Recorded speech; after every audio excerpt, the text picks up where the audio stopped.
우리에게 천국의 본향을 허락하시는 아버지 하나님, 우리의 인생의 결론이 늘 천국임을 믿고 감사드립니다. 오늘 말씀 가운데 우리에게 은혜를 주셔서 비록 이 세상에서 발디디고 살아가지만 세상 사람이 아닌 천국의 백성으로 살도록 결단하게 하여 주시옵소서.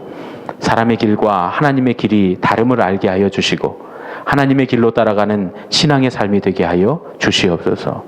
우리가 드리는 이 예배를 받아주시고 이 예배에 함께 임재하여 주시옵소서. 우리 주 예수 그리스도의 이름으로 간절히 기원하옵나이다. 아멘. 여러분을 향해 베푸시는 주님의 용서의 말씀을 들으십시오. 내 하나님 여호와께서 마음을 돌이키시고 너를 긍휼히 여기사 포로에서 돌아오게 하시되 내 하나님 여호와께서 흩으신 그 모든 백성 중에서 너를 모으시리니 내 쫓겨간 자들이 하늘가에 있을지라도 내 하나님 여호와께서 거기서 너를 모으실 것이며 거기서부터 너를 이끄실 것이라. 아멘. 오늘 우리에게 주신 하나님 말씀은 창세기 25장 1절로 23절 말씀입니다. 구약성경 창세기 25장 1절로 23절 말씀, 좀 말씀이 길지만 우리 함께 한 목소리로 읽겠습니다. 아브라함이 후처를 맞이하였으니 그의 이름은 그두라라. 그가 시므란과 욕산과 무단과 미디안과 이스박과 수아를 낳고 욕산은 스바와 드단을 낳았으며 드단의 자손은 아수르 족속과 르두시 족속과 르움미 족속이며 미디안의 아들은 에바와 에벨과 한옥과 아비다와 엘다아이니 다 그두라의 자손이었더라. 아브라함이 이삭에게 자기의 모든 소유를 주었고 자기 서자들에게도 재산을 주어 자기 생전에 그들로 하여금 자기 아들 이삭을 떠나 동방 곧 동쪽 땅으로 가게 하였더라. 아브라함의 향년이 175세라. 그의 나귀가 높고 늙어서 기운이 다하여 죽어 자기 열조에게로 돌아가매 그의 아들들인 이삭과 이스마엘이 그를 마므레 앞 해쪽 속 소알의 아들 에브론의 밭에 있는 막벨라굴에 장사하였으니 이것은 아브라함이 해쪽 속에게서 산 밭이라. 아브라함과 그의 아내 사라가 거기 장사하더니라. 아브라함이 죽은 후에 하나님이 그의 아들 이삭에게 복을 주셨고 이삭은 브엘라 헤로이 근처에 거주하였더라. 사라의 여종 애굽인 하갈이 아브라함에게 낳은 아들 이스마엘의 족보는 이러하고 이스마엘의 아들들의 이름은 그 이름과 그 세대대로 이와 같으니라. 이스마엘의 장자는 느바요시요 그 다음은 게달과 아프엘과 밉삼과 미스마와 두마와 마사와 하닷과 데마와 여들과 나비스와 게드마니 이들은 이스마엘의 아들들이요 그 촌과 부락대로 된 이름이며 그 족속대로는 12 지도자들이었더라.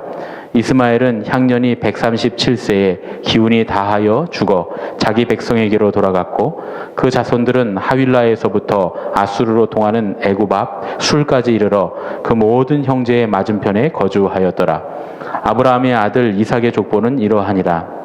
아브라함이 이삭을 낳았고 이삭은 40세에 리브가를 맞이하여 아내를 삼았으니 리브가는 밧단 아람의 아람 족속 중 부두엘의 딸이요 아람 족속 중 라반의 누이였더라. 이삭이 그의 아내가 임신하지 못하므로 그를 위하여 여호와께 간구하매 여호와께서 그의 간구를 들으셨으므로 그의 아내 리브가가 임신하였더니 그 아들들이 그의 태 속에서 서로 싸우는지라. 그가 이르되 이럴 경우에는 내가 어찌할꼬 하고 가서 여호와께 묻자온대 여호와께서 그에게 이르시되 두 국민이 내 태중에 있구나. 두 민족이 내 복중에서부터 나누이리라. 이 족속이 저 족속보다 강하겠고 큰 자가 어린 자를 섬기리라 하셨더라. 아멘. 예, 아브라함과 함께 떠나는 믿음의 모험, 하나님의 손가락. 오늘 10번째 마지막 시간입니다. 성가대 찬양하고 설교랑 내용이 잘 맞아떨어지는데 그 이유는 보통 제가 한 2달치 설교를 미리 우리 성가대 지휘자에게 주기 때문입니다. 그래서 우리가 서로 맞추면서 준비를 하는데 오늘 찬양도 참 오늘 말씀하고 잘 맞는 그런 찬양인 것 같습니다. 여러분들 오늘 성경에서 가장 읽기 힘든 부분을 읽으셨습니다. 족보. 예. 창세기부터 이제 모세오경 그리고 역사서에 보면 참 족보가 많이 나옵니다. 모든 사건들이 사실 족보 사이에 끼어있는 몇 마디 말과 몇 마디 사건이다 이렇게 볼 수 있을 정도로 족보가 많이 나옵니다. 그런데 우리의 신앙의 연조가 깊어지고 신앙이 깊어지면 깊어질수록 이 족보를 읽는 눈이 달라집니다. 왜냐하면 그 족보 안에 하나님의 손길, 하나님의 섭리가 들어있기 때문입니다. 구약의 성경에 이 족보를 이렇게 꼭 기록해 놓은 이유 중에 하나는 뭐냐 하면 웨슬리 목사님 말씀하셨던 것처럼 하나님께서 그 일꾼을 데려가시나 그 일은 계속하신다라고 하는 아주 중요한 의미가 그 안에 들어있기 때문에 그렇습니다. 사람들이 오고 사람들이 가고 우리도 왔다가 우리도 가게 될 겁니다. 그러나 중요한 건 하나님은 영원하신 줄로 믿습니다. 기억에 남는 말, 기억에 남는 일, 여러분의 인생엔 어떤 것들이 기억에 남고 어떤 말들이 기억에 남으십니까? 요 몇 주간은 그런 말들이 기억에 남으셨을 것 같아요. 제가 이걸 또 해냅니다. 예. 웃으시면서 좋아하시는 분들은 예, 문제 아세요. 미인과 노인과 아이는 보호하는 게 내 원칙입니다. 웃고 있는 사람들은 다 누군지 예. 모르시는 분들은 TV 안 보시는군요. 강 선생은 이 시간 이후로 내 걱정만 합니다. 예. 끄떡끄떡 하시는 분들이 얼마 안 계시네요. 저 되게 좋아하실 줄 알았는데. 나의 최선과 당신의 시선이 만날 때. 예, 이거 어디 나오는 얘기입니까? 예, 태양의 후예. 태우라고 하는 최근 아주 큰 이슈 속에서 방영됐던 이 KBS 드라마, 수목 드라마였습니다. 거기에 나온 대사들이라고 그래요. 예. 저도 이 드라마를 보려고 애쓴 적은 한 번도 없고 노력도 해본 적이 없습니다. 예. 그런데 어디 가나 나오더라고요. 식당에 가도 나오고 뭐 어디가 앉아도 이 드라마만 나오더라고요. 그래서 몇 편짜리인지 모르겠는데 저도 한 서너 편 정도는 다 본 것 같습니다. 예. 처음엔 보면서 저도 군대 갔다 왔잖아요. 저게 말이 돼? 저 거짓말. 아유 말도 안 되는 얘기야. 그런데 이상하게 계속 보다 보면 쑥 빨려 들어가고 아주 새빨간 거짓말인데 너무 재밌더라고요. 예. 이 드라마 덕분에 군인들 인기가 높아졌습니다. 어떤 여자분들은 군복만 봐도 가슴이 설렌다 그러더라고요. 그래서 우리 지금 여기 군인들이 많이 계신데 예. 아주 태후에 감사해야 됩니다. 예. 근데 뭐 다 여기 보니까 총각은 없으시고 다 유부남들이라 예, 그렇습니다. 사실 우리 교회에도 군인들이 많이 계신데 그 드라마를 보면서 뭐 꼭 그 드라마처럼 그렇게 스펙타클하지는 않지만 사실은 그거보다 더 애절한 일들이 많이 있었잖아요. 우리 여기 무슨 일만 터지면 그냥 우리 집사님들 다 비상 걸려갖고 들어가면 우리 부인 집사님들이 그냥 눈물로 기도하고 저희도 새벽 기도마다 눈물로 기도하고 그랬던 기억이 다 납니다. 그거 보면서 좀 드라마에 감사하는 마음을 가졌어요. 이런 일을 통해서라도 좀 우리 국민들이, 군인들이 얼마나 좀 애쓰고 고생하는가, 이런 걸 좀 알았으면 좋겠다. 그런 생각이 들었습니다. 요즘 그래서 수요일, 목요일을 한동안 태후데이, 혹은 태후요일이라 불렀다 그래요. 그래서 어떤 목사님이 오늘 태후요일입니다. 그랬더니 수요일 예배 드린 날인데 예배 드린 날은 까먹고 태후요일만 한다고 이렇게 교인들을 혼내시는 목사님도 제가 봤습니다. 그 뉴스에 보니까 이제 드라마가 끝나서 수요일, 목요일에 여자들이 많이 심심할 거라고 그렇게 또 얘기도 합니다. 이 드라마의 대본을 쓴 분은 아주 유명한 작가인데요. 김은희라고 하는 작가, 여자 작가입니다. 작가의 특징이 뭐냐 하면 유행어를 잘 만든다는 거예요. 이번에도 유행어를 이렇게 많이 잘 만들었지만 예전에 그 파리의 연인에서는 애기야 가자 뭐 있잖아요. 그렇죠? 그 유행어를 만들었었고요. 또 시크릿 가든에서는 최선입니까? 이거랑 또 뭐 길라임 씨는 언제부터 그렇게 예뻤나? 뭐 이런 거 만들었다 그래요. 그리고 상속자들에서는 나 너 좋아하냐? 이게 사실은 말도 안 되는 얘기거든요. 어법상 문법상 맞지 않는 얘기인데 나 너 좋아하냐? 그걸 왜 물어봐? 지가 알아야지. 그런데 물어본단 말이에요.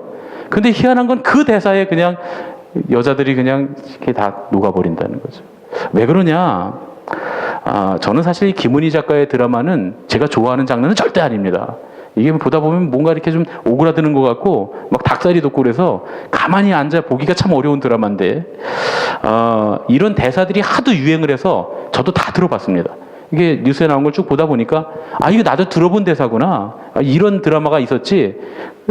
다 본 드라마는 하나도 없어도 안 본 드라마는 또 하나도 없어요. 다 몇 편씩은 봤습니다. 문법이나 어법상 맞지 않는 유행어도 많이 있지만 그럼에도 불구하고 아주 적절한 장면에서 그 대사가 쓰임으로써 많은 사람들의 공감을 불러일으키는 그런 유행어가 됐다. 뭐 그런 내용입니다. 그런데 여러분, 우리가 드라마도 좋아하고 영화도 좋아하고 소설도 좋아하고 어떤 문학 작품도 좋아하고 다 좋아하지만 어떤 작품이든 간에 우리에게 인상을 주는 아주 인상적인 작품에는 늘 말 몇 마디와 몇 개의 장면이 있습니다. 그거에 사람들이 너무 좋아하거든요. 영화도 그렇잖아요. 우리가 시리즈물을 이렇게 볼 때, 참 그 클린트 이스트우드가 장총을 빼들면 그게 그렇게 멋있지 않습니까? 여러분, 클린트 이스트우드 하면 생각나는 게 뭐 있습니까? 와와와. 그것만 나오면 그냥 남자들이 다 옛날에는 너무 좋아했어요. 그런 장면들이 있습니다. 그러면 탁 말 타고 막 나타나고 말이죠. 그런 장면들이 있습니다. 그런데 여러분, 인생도 그래요. 우리 인생에는 수많은 순간들이 다 지나갑니다. 그런데 우리가 인생을 마감할 때 혹은 우리의 인생을 뒤돌아보면 우리의 눈앞에 지나가는 것들이 별반 다르지 않을 거다. 그런 얘기죠. 몇 개의 장면과 몇 마디의 말이 기억날 겁니다. 누군가 우리를 기억할 때 혹은 우리가 누군가를 기억할 때도 결국은 말 몇 마디, 몇 개의 장면을 기억하는 겁니다. 그렇죠? 오늘은 그런 얘기를 좀 하려고 합니다. 오늘 우리는 말씀을 읽으면서 좀 신선한 충격을 받습니다.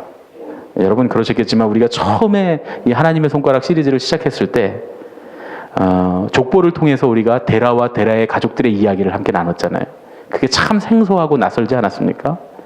데라라고 하는 사람도 낯설었고 그 사람이 아브라함의 아버지라는 사실도 낯설지만 그 아브라함의 막내 동생 하란이 그렇게 천두몰거숭이였다고 하는 그것도 참 낯설었고요.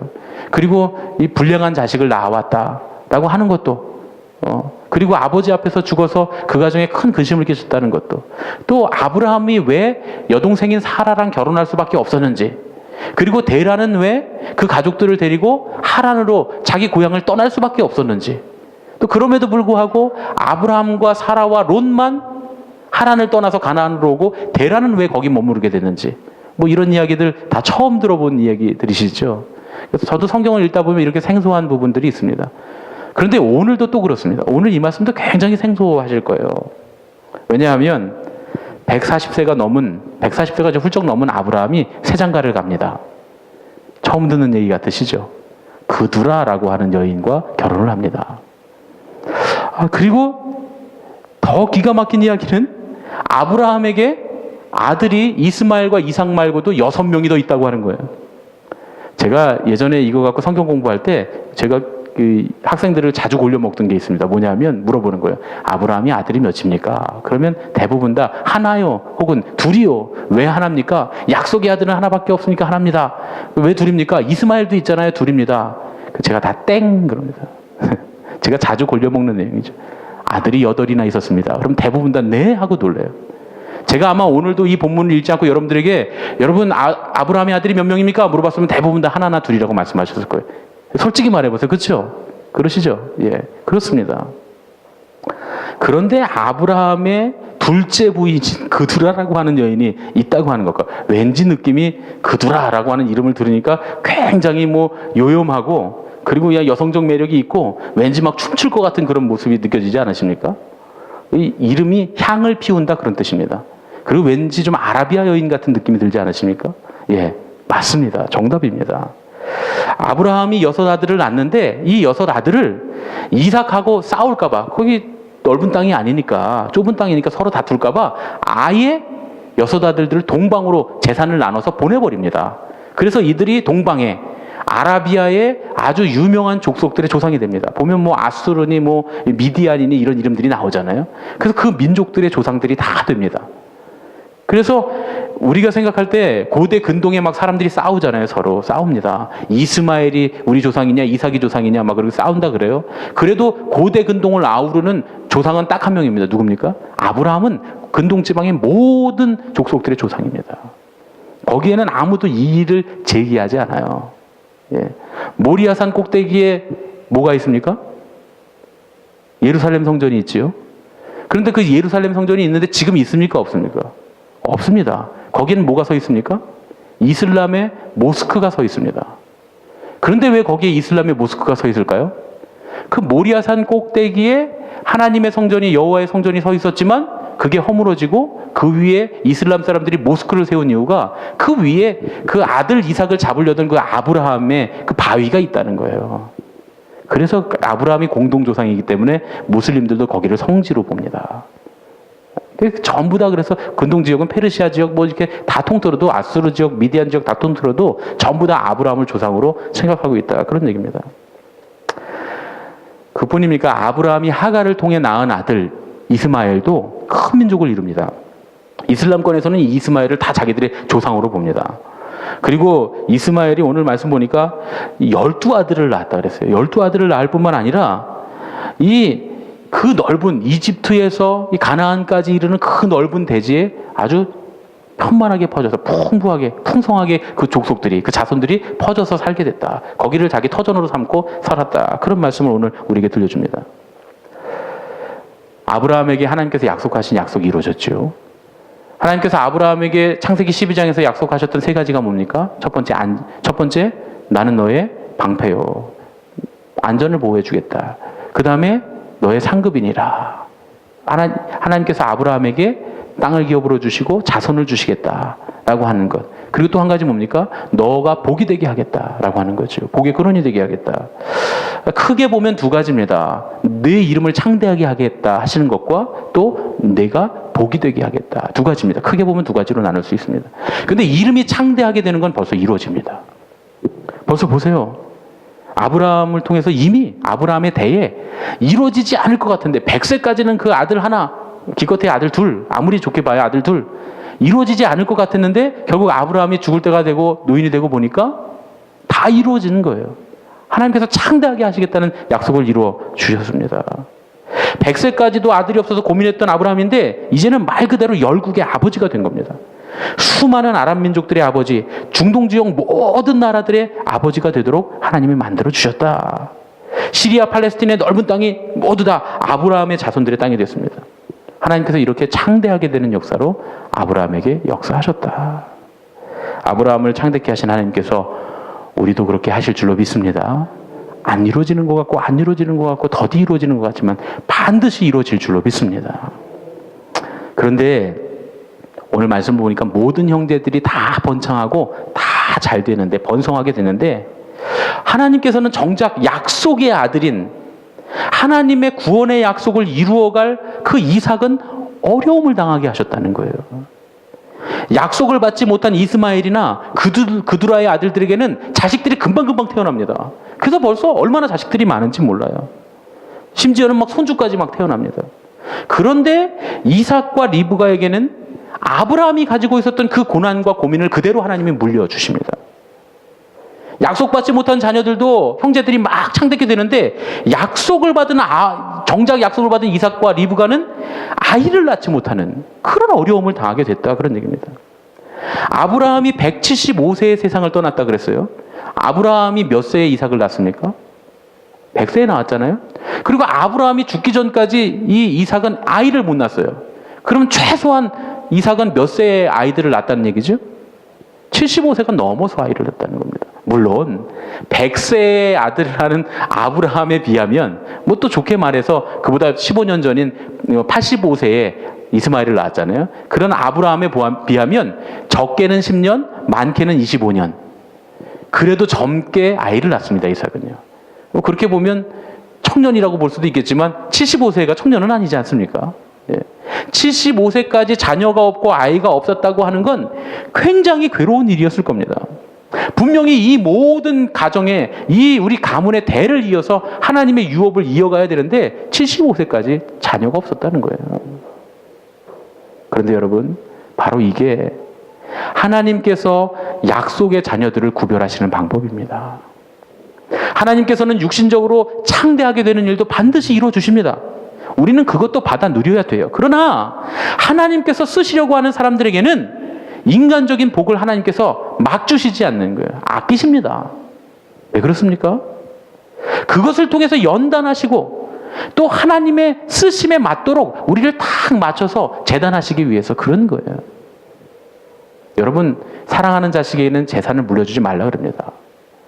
제가 예전에 기사를 읽었는데 놀랐던 것 하나가 빌 게이츠가 마이크로소프트를 창립하고 그렇게 컴퓨터에는 세계 최고인 사람이 자기 자녀들이 고등학교에 들어갈 때까지는 컴퓨터를 주지 않았다는 거예요. 컴퓨터를 못하게 했다는 거예요. 여러분, 이게 이해가 가십니까? 이해가 안 되시죠?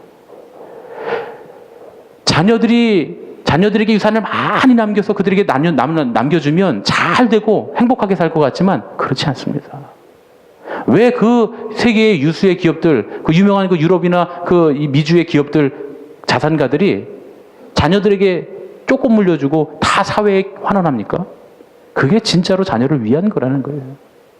하나님께서 우리에게 미리 권력과 명예와 부를 부어주시면 우리는 그것에 도취돼서 그것에 매몰돼서 하나님을 따라가지 않습니다.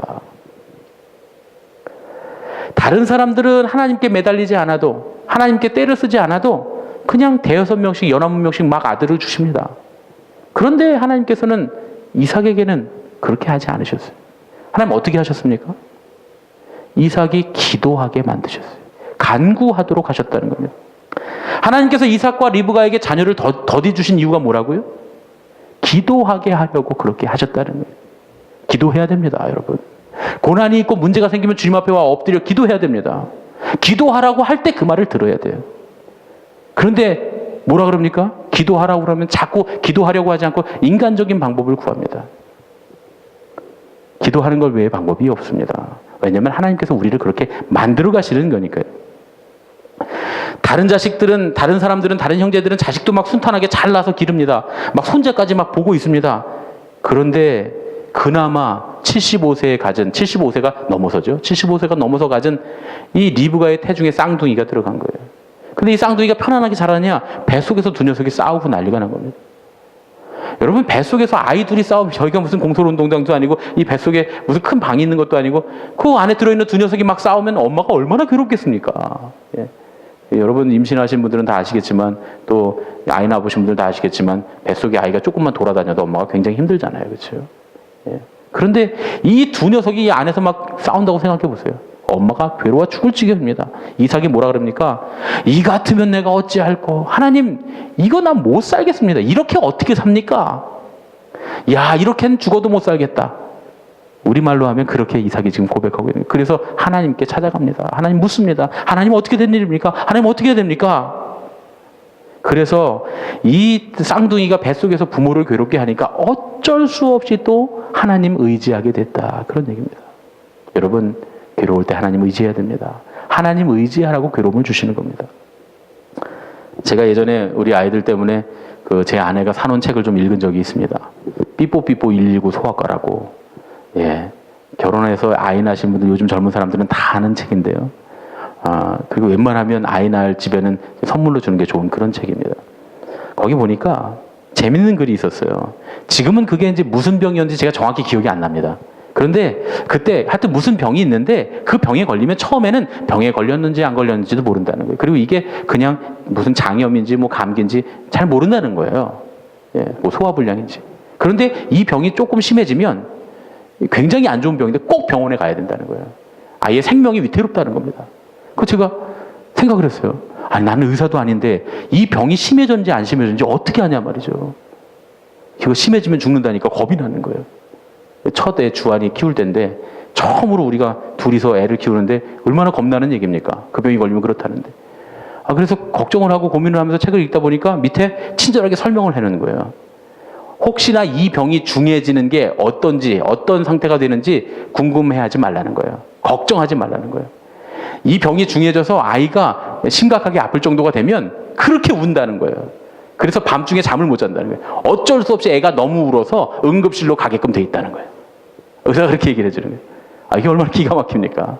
걱정할 필요가 없는 거예요. 애가 우는 거예요. 애가 아프다 그러는 거예요. 갓난애기도. 그러니까 병원에 갈 수밖에 없는 상황이 된다는 거예요. 여러분, 어린아이에게 필요한 것은 어린아이가 찾게 돼 있습니다. 배고프면 배고프다고 찾습니다. 기저귀를 갈아야 되면 기저귀 갈아달라고 찾습니다. 아프면 병원에 가야 된다고 아이가 찾습니다. 옵니다. 그렇게 안 하면 큰 문제인 거죠. 그렇게 안 하면 정말 큰 문제인 겁니다. 먹을 건지, 기저귀를 갈 건지, 아파서 병원에 가야 하는지, 그걸 스스로 표현하도록 하나님이 아이들을 만드셨습니다. 하나님께서 어린아이들을 만드실 때 자기에게 문제가 있으면 스스로 울도록 그렇게 만드신 거다. 그런 얘기죠. 근데 여러분, 믿음의 사람들도 마찬가지입니다. 마땅히 해야 할 일을 하지 못하면 심각한 문제죠. 오늘 이삭을 보면 하나님께서 그렇게 만드신 걸 볼 수 있습니다. 하나님께서 하나님의 뜻을 알려주시려고 야 내가 너에게 계획을 갖고 있다. 너의 자녀들에게 계획을 갖고 있다. 너를 통해서 계획을 갖고 있다. 말씀하시려고 해도 이삭이 하나님 만나러 안 가니까 하나님이 어쩔 수 없이 하나님 앞으로 나가게 하셔서 하나님의 뜻을 가르쳐 주십니다. 문제는 뭐였습니까? 자식에 관한 거였어요. 애들이 태중에서 난리를 치는 거였어요. 이게 문제가 돼서 하나님 어떻게 삽니까? 이렇게는 못 살겠습니다. 하나님 어떻게 해야 됩니까? 도와주십시오 하고 하나님 앞에 나갔더니 하나님이 내가 도와주마. 그 문제는 해결되리라. 이렇게 말씀하지 않으시고 내 태중에 두 민족이 있다. 큰 자가 작은 자를 섬기게 될 것이다. 하나님의 구원의 역사에 큰 줄기를 이삭에게 가르쳐 주십니다. 여러분 이삭의 가정이 왜 어려움 당했는 줄 아십니까? 어떤 분들은 뭐 여러 가지 이야기를 많이 하는데 저는 이 말씀에서 힌트를 얻었습니다. 꼭 이렇게 족보 중간에 껴있는 잘 안 읽는 말씀을 좀 읽어봐야 돼요. 왜 이삭의 가정이 어려움을 당했습니까? 왜 형제가 형제를 서로 죽이려고 하는 반목이 생겼습니까? 아버지가 잘못했어요. 하나님이 가르쳐 주셨잖아요. 큰 자가 작은 자를 섬기게 되리라. 근데 왜 아버지가 굳이 고집을 피워서 에서에게 장자를 주려고 그러냔 말이에요. 그래서 그 가정에 문제가 생기는 겁니다. 하나님의 뜻대로 했으면 됐을 것을. 어쨌든 하나님께서 그렇게 해서 이삭에게 하나님의 크신 뜻을 가르쳐주셨다. 그런 얘기입니다. 하나님 앞에 나오니까 이제는 그 당면한 문제의 해결을 넘어서 하나님께서 계획하신 놀라운 미래를 이삭에게 보여주고 계시는 겁니다. 오늘 말씀을 좀 정리합니다. 오늘은 우리가 아브라함의 죽음과 또 아브라함의 족보를 함께 읽으면서 말씀을 나눕니다. 하나님께서는 아브라함에게 두 가지 약속을 하셨다 그랬죠. 처음에는 내 이름이 창대하게 되리라. 또 한 가지는 내가 보게 되리라. 두 가지 약속 중에서 한 가지는 이루어졌습니다. 내 이름이 창대하게 되리라. 그리고 사실 여기에 우리가 관심이 훨씬 많습니다. 우리는 우리 이름이 창대해지는 것에 관심이 훨씬 많다 그런 얘기죠. 우리가 얻는 것, 우리가 뭔가 이룰 것, 우리를 통해서 하나님이 하실 일 뒤에 내가 복이 될 것이다. 이건 별로 관심이 없어요. 내가 누군가에게 복이 되든 말든 상관없어요. 내가 복 많이 받으면 되지.